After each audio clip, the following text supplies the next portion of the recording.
even if I wasn't doing these in rapid fire right now, I would still make this a pretty short review because if you like the Winnie the Pooh show, this is pretty much exactly what that is. This is that show stretched out into a feature-length film. Now, I didn't grow up with this one. I grew up with the Heffalump movie. That's my childhood favorite, but I can still say that this is a prime example of strength through its simplicity. Why? Well, let me tell you all about it in my very quick review of Winnie the Pooh 2011.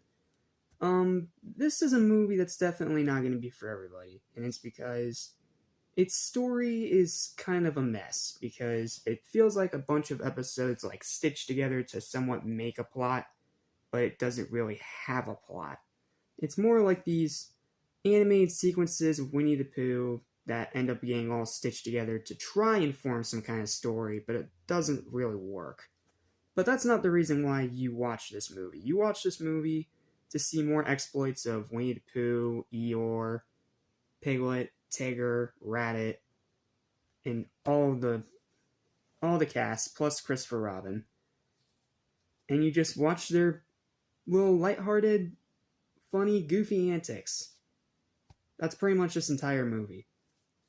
It's a weird one, that's for sure. And like I said, the fact that it has no story is a huge issue. But if you like Winnie the Pooh, I'm sure you're gonna like this too. So I can't really be mad on it, and well, harsh on it, excuse me. I can't be harsh on it, but at the same time, I can't really be that praising of it either. I love Winnie the Pooh. He is a staple of my childhood, along with, Bob the Builder and friggin' Blue's Clues. But my point is, this movie's very simple. And this is definitely one that's more aimed towards kids rather than adults, because it doesn't really have that many adult jokes in there. And I feel like making this a full feature-length movie, I don't think that worked very well. I mean, a double-length special I could understand. Heck, a direct-to-DVD special I can understand. But this, a theatrical release movie, it doesn't work because it has no story. But the strength is in its characters, its writing, its gorgeous 2D animation, and its witty dialogue back and forth. That's pretty much the charm of this franchise, so there's not really much more I can say. It's Winnie the Pooh, and if you enjoy Winnie the Pooh, you'll enjoy this movie. If you don't, then it's not for you. Final verdict for this movie is going to be a strong 6 out of 10. I only give it such a low score because it has no story.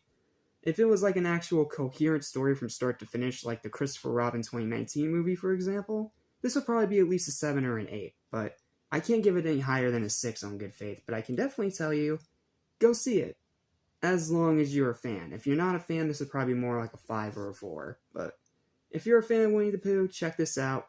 It's more than worth your time. More goofy antics in the 100-Acre Wood. That's it. See you next time for Disney's Sonic the Hedgehog. I mean Wreck-It Ralph. I mean the one with Sonic the Hedgehog.